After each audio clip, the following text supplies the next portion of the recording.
WC news का mobile application अब Google के प्ले स्टोर पर भी उपलब्ध है। डिस्क्रिप्शन में दिए गए लिंक पर जाकर के इंस्टॉल पर क्लिक कर हमारा मोबाइल एप्लीकेशन डाउनलोड जरूर करें। नमस्कार, आप देख रहे हैं WC न्यूज़। मेरा नाम हुआ रोहन।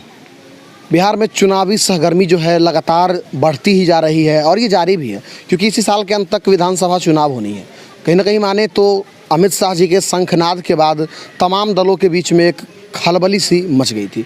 बता दें, उस खलबली का एक सबसे बड़ा माध्यम ये था कि भाजपा आगे जब अपनी वर्चुअल रैली करने जा रही है तो हम पीछे क्यों रहें। वहीं पर आरजेडी के बोला जाए तो सबसे बड़े आला कमान तेजस्वी, जो कि लालू जी के अनुपस्थित रहने पर सभी कमान संभाल रखे हैं, उन्होंने भी थाली पिटवाई। ये एक तरह से मोदी जी का ही एक जो परचम था उसके जस्ट लाइक अगर उसी के जैसा उन्हीं के भाषा में उन्हें जवाब दिए। वही बात करें तो एलजेपी भी अपना कमान तैयार कर दिया और आगामी 5 तारीख को वीआईपी भी अपना इसमें एक वर्चुअल रैली फेसबुक लाइव के माध्यम से करने जा रही है। फिलहाल भाजपा अमित शाह जी के शंखनाद के बाद धरातल पर उतर करके ग्राउंड जीरो से अपने चुनाव का रुख जो है बदलने की कोशिश कर रही है। हमारे साथ यहाँ पे पंकज सिंह जी हैं, जो कि गायघाट विधानसभा के भाजपा के कार्यकर्ता हैं और युवा नेता में आते हैं। आइए इनसे कुछ बात करते हैं, क्योंकि चुनाव का समय है, ये क्या बताना चाहते हैं। सबसे पहले सर, WC न्यूज़ में आपका स्वागत है। धन्यवाद सर।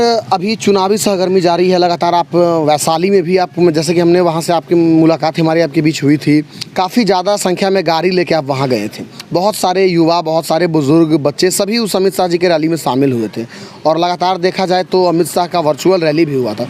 उसके बाद कैसा तैयारी आप लोगों का चल रहा है? अभी तो हम लोग प्रधानमंत्री जी का पत्रक लेकर के घर घर जा रहे हैं और साथ साथ हम लोग जो 1 साल की हमारी जो उपलब्धि रही है मोदी 2.0 में, उस सारी उपलब्धियों को जनता के बीच पहुंचाने का काम कर रहे हैं। जैसा कि आपको पता होगा कि पिछले 1 साल में जो ऐतिहासिक निर्णय हमारे प्रधानमंत्री जी ने लिया है, हमारे यशस्वी गृह मंत्री जी ने लिया है, उन सभी विषयों को लेकर के हम जनता के बीच में जा रहे हैं। जैसे 370 का मामला हो या 35A का हो, 3 तलाक का, ट्रिपल तलाक का मामला हो, इन सारे विषयों को जो लंबे समय तक इस देश के लिए एक नासूर बना हुआ था, उन सारे विषयों का हल हमारे प्रधानमंत्री जी के नेतृत्व में हमारी पार्टी ने, हमारी सरकार ने की है। इस विषय को लेकर के हम जनता के बीच में जा रहे हैं और आने वाले समय में जो विधानसभा चुनाव है, इस विधानसभा चुनाव में भी हम उन्हीं विषयों को लेकर के जो पिछले 5 साल में हमारे माननीय मुख्यमंत्री नीतीश कुमार जी ने जो काम किया है और हमारे यशस्वी प्रधानमंत्री श्री नरेंद्र मोदी जी का जो काम है, उन्हीं कामों को लेकर के हम जनता के बीच में जाने वाले हैं।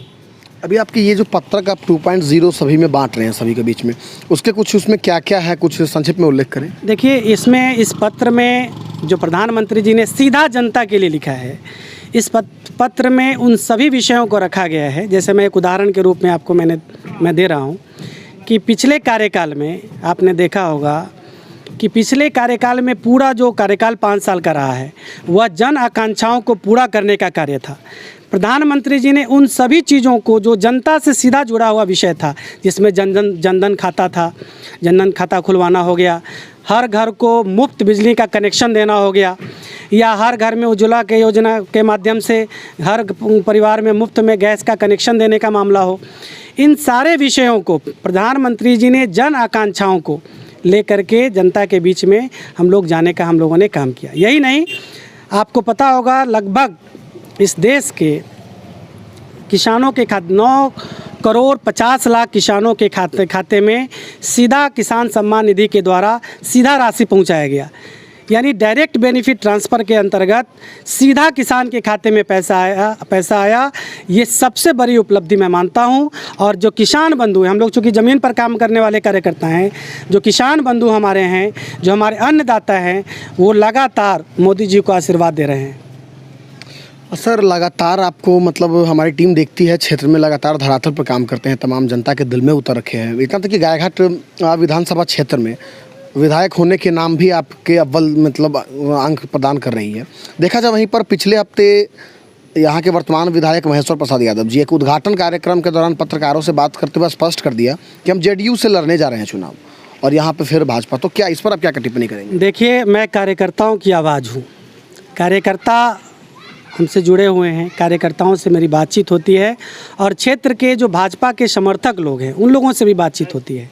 मैं तो इतना ही कहना चाहूँगा उन कार्यकर्ताओं के, जो सैकड़ों कार्यकर्ता, हज़ारों कार्यकर्ता हमारे पार्टी के यहाँ हैं और जो समर्थक हैं यहाँ पर, उन सब की तरफ से मैं सिर्फ इतना, उन लोगों से बात होती है, उनके मनोभाव को मैं आपके सामने रखना चाहता हूँ। यह सीट गायघाट विधानसभा की सीट भारतीय जनता पार्टी की सीट है। भारतीय जनता पार्टी को ही यहाँ से चुनाव लड़ना चाहिए, मैं यह आग्रह करूँगा, क्योंकि जनता की जो मांग है और पिछले 5 साल में माननीय विधायक का जो क्रियाकलाप रहा है वह पूर्ण रूप से भाजपा विरोधी रहा है, जन विरोधी रहा है। ऐसे में यहाँ की जनता उनको कतई फिर से मौका नहीं देने वाली है। इसलिए मैं सभी जनता की तरफ से, गायघाट विधानसभा की जनता की तरफ से मैं आग्रह करना चाहूँगा, क्योंकि कई लोगों से हर रोज़ भ्रमण के क्रम, जनसंपर्क के दौरान कई लोगों से बातचीत होती है। सबकी एक ही मंशा है कि गायघाट सीट भाजपा का हो, भाजपा के लोग यहाँ से चुनाव लड़े, भाजपा का कार्यकर्ता यहाँ से चुनाव लड़े, यह सबकी आकांक्षा है, जन आकांक्षा है। रह गई बात चुनाव लड़ने की बात, वो किस आधार पर दावा कर रहे हैं मुझे नहीं पता, लेकिन मैं इतना कहना चाह रहा हूँ कि जनता आज भी, जो वोट बैंक है, जो जनता का मिजाज है, वह पूर्ण रूप से माननीय विधायक महेश्वर प्रसाद यादव जी के विरुद्ध में है और यह ज़मीन की सच्चाई है। हमारे साथ बहुत सारे लोग यहाँ पर, इतने सारे लोग आप देख रहे हैं, ये सब लोग भी आपको बताएंगे कि पूर्णतः जनता के विरोधी। आप, अभी मैं कांटा से आ रहा था, रास्ते में आप लोग भी आते जाते होंगे, आप लोग भी पत्रकार मित्र हैं, आते जाते होंगे। जो स्थिति है रोड की, क्या वो चलने लायक है? क्या 4 बार विधायक बनने के बाद कोई व्यक्ति अपने ही पंचायत में, जो जिस पंचायत में मैं खड़ा हूँ, या माननीय विधायक का पंचायत है, इस पंचायत की दुर्दशा ऐसी हो सकती है क्या? एक पीएससी यहाँ खुलना था, एक ऐसे जगह पर पीएससी खुलवा दिया गया जिसमें सड़क ही नहीं है। आज की डेट में वहाँ पर कोई सुविधा नहीं उपलब्ध हो पा रहा है, सिर्फ सड़क के कारण। तो ये सब पूरी तरह जो सिस्टम है वह भ्रष्टाचार के अंदर, भ्रष्टाचार यहाँ पर व्याप्त है। ऐसे में जन आकांक्षा की पूर्ति के लिए भारतीय जनता पार्टी के कार्यकर्ताओं और यहाँ के जनता के मांग को ध्यान में रखते हुए यहाँ से भारतीय जनता पार्टी को चुनाव लड़ना चाहिए, ये यहाँ का मत है। लेकिन एक बात मैं और स्पष्ट करना चाहता हूँ, भारतीय जनता पार्टी और जनता दल यू और लोक जनशक्ति पार्टी, ये इन 3 पार्टियों का हमारा राष्ट्रीय जनतांत्रिक गठबंधन है, एनडीए है। और हम सब लोग एक स्वाभाविक साझेदार हैं, स्वाभाविक गठबंधन हम लोगों के बीच में है। आला कमान जो तय करेगा उसमें हम लोगों का प्रयास होगा कि हम लोग आगे बढ़ कर के काम करें, लेकिन जनता की जो आकांक्षा है उस पर भी आला कमान को ध्यान देना चाहिए। असर देखा जाए कि केंद्र सरकार, मोदी सरकार के द्वारा लगातार स्ट्राइकें की जा रही है। सबसे पहले तो सर्जिकल स्ट्राइक की गई, एयर स्ट्राइक की गई और बीती रात डिजिटल स्ट्राइक भी की गई है। चीन के कुल 59 ऐप को मतलब कि बैन कर दिया गया है इंडिया में। काफ़ी ठोस कदम माना जा रहा है भारतीय इतिहास में। इस पर अलग अलग नेताओं की अलग अलग प्रतिक्रियाएँ हैं। महबूबा मुफ्ती कह रही थी कि अब इससे गलवान की घाटी से सभी भाग जाएंगे। वहीं पर आम आदमी पार्टी के एक प्रवक्ता हैं संजय सिंह, उन्होंने कहा कि ये केंद्र सरकार की नौटंकी है और राजद के साथ साथ अनेक मतलब दल के नेता इसका विरोध कर रहे हैं। इस पर क्या कहना चाहेंगे? आम आदमी पार्टी की आपने बात की है, संजय सिंह जी की बात किया है आपने। आम आदमी पार्टी आज दिल्ली के अंदर जिस तरह से जनता त्रस्त है आम आदमी पार्टी के क्रियाकलाप को लेकर के, हर रोज़ कहीं ना कहीं डेड बॉडी आपको मिल जाएगा। कोरोना से पीड़ित जो व्यक्ति मर जाता है उसके लाश को फेंक दिया जाता है। और बिहार के और यूपी के जनता के साथ जो गद्दारी करने का काम अरविंद केजरीवाल ने किया है, वो बिहार की जनता भूलने वाली नहीं है, उत्तर प्रदेश की जनता भूलने वाली नहीं है। ऐसे में वह क्या कहते हैं, उनको हर चीज़ नौटंकी लगेगा, क्योंकि उनके मुख्यमंत्री खुद नौटंकीबाज हैं, खुद नौटंकी करते हैं। जब चुनाव का समय आता है तो हनुमान मंदिर में चले जाते हैं और दिल्ली में दंगा करवा देते हैं। तो खुद जो नौटंकीबाज होता है उसको सब कुछ वैसा ही दिखता है। रह गई ऐप को बैन करने की बात, इसका मैं स्वागत करता हूं, क्योंकि इससे मुझे पूरा विश्वास है ये जो ऐप है इसके बैन होने से चीन का कमर टूटने वाला है और भारत जो आज विश्व गुरु बनने के कगार पर है वह मुंहतोड़ जवाब देने के लिए तैयार खड़ा है, यह इस बात का संकेत है। तो कुल मिलाकर के आपने देखा कि इन्होंने जो भी जानकारी दी और भाजपा से संबंधित थी। सर, अभी फिलहाल धरातल पर आप लोगों का कैसा काम चल रहा है? अभी हाल फिलहाल में हमारे इस विधानसभा का वर्चुअल रैली भी पूरे बिहार में हो रहा है। अभी डेट तय नहीं है, अभी बहुत जल्द विधानसभा का वर्चुअल रैली होगा। हमारे माननीय जो नेतागण हैं वो वर्चुअल रैली के माध्यम से जनता को संबोधित करेंगे।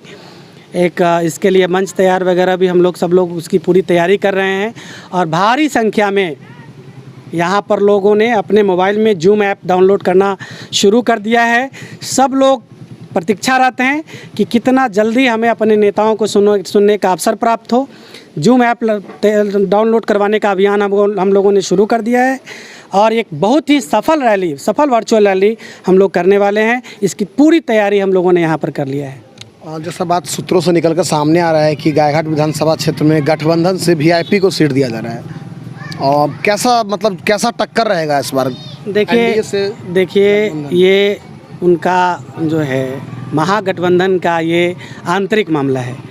इन विषयों पर मैं कहना ये नहीं चाहता हूँ, ये वीआईपी लड़े या राष्ट्रीय, फिर भी मतलब कि राज्य स्तर पर इस बार एनडीए और महागठबंधन में कैसा टकराव देखने के लिए मिल सकता है चुनावी उतार चढ़ाव? कहीं महागठबंधन नहीं है। पूरे बिहार में मैं जाता हूँ, आप लोग भी जाते हैं, कहीं महागठबंधन नहीं है। हर जगह सिर्फ एनडीए है। सुना होगा तेजस्वी प्रसाद जी पूछ रहे हैं कि कहाँ है एनडीए, कहाँ है नीतीश कुमार। तो मैं बताना चाहता हूँ नीतीश कुमार ज़मीन पर है। नीतीश कुमार एनडीए आदरणीय हमारे सुशील कुमार मोदी जी का काम ज़मीन पर दिख रहा है और हम सब लोग जनता के बीच में उन्हीं काम को लेकर के जा रहे हैं। इसलिए ये कहना कि महागठबंधन का जो भूत है, जिसको महागठबंधन एक प्रचारित कर रही है कि नहीं हम बहुत सबल हैं, ऐसा कुछ नहीं है। ज़मीन पर महागठबंधन बिल्कुल नहीं है, ये मैं आपको बता देना चाहता हूँ। तो कुल मिलाकर के आपने देखा कि ये जांता पंचायत से हम लोग थे जो कि गायघाट विधानसभा क्षेत्र में पड़ता है और ये थे पंकज सिंह जी जो कि यहाँ के भाजपा के कार्यकर्ता हैं, युवा नेता हैं और यहाँ पे इनका नाम विधानसभा चुनाव में एमएलए के पोस्ट के लिए काफ़ी ज़्यादा ऊपर चल रहा है। आपको बता दें तमाम जानकारी उन्होंने दी जो कि केंद्र सरकार की तमाम गतिविधियां हैं ये घर घर पहुंचा रहे हैं अलग अलग मिशंस के माध्यम से और वर्चुअल रैली की तैयारी पूरे बिहार में ज़ोर शोर से चल रही है। आपको अगले दिन कहीं और लिए चलेंगे, किसी और कार्यकर्ता से, किसी और नेता से, किसी और दल के मुलाकात कराएंगे और धरातल की स्थिति क्या है, जनता क्या कहना चाहते हैं, वो सभी चीज़ आपको दिखाएंगे। फिलहाल कैमरा पर हमारे साथ मिस्टर मोनू है, मैं रोहन WC न्यूज़ मुजफ्फरपुर के लिए।